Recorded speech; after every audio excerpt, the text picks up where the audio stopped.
যে আব্দুল্লাহ ভাই, আমার এই জমি আপনি আবাদ করেন, আপনি আমাকে 50,000 টাকা দেন। যতদিন আমি এই 50,000 টাকা আপনাকে পরিশোধ করতে না পারছি, ততদিন আপনি এই জমি ভোগ করবেন।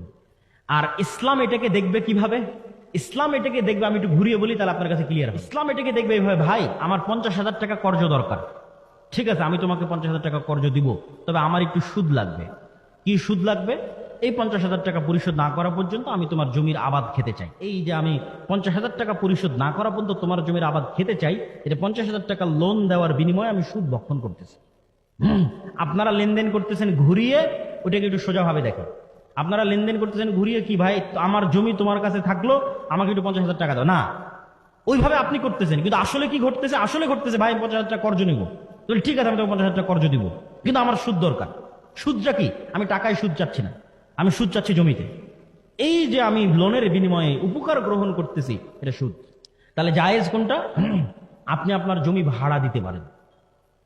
ভাড়া নির্ধারিত, সময় নির্ধারিত। ভাড়া নির্ধারিত, সময় নির্ধারিত। লিজ দেওয়া, সময় নির্ধারিত, ভাড়া নির্ধারিত। ভাই আমার জমি তোমাকে দিলাম, তুমি আমার জমি ব্যবহার করতে পারো, প্রতি বছরে আমাকে এত টাকা দেবে। 5 বছরের জন্য আমি তোমাকে লিজ দিলাম, প্রতি বছর সমান 1 লক্ষ টাকা, হালাল, 100 বার হালাল। ভাড়া নির্ধারিত, সময় নির্ধারিত।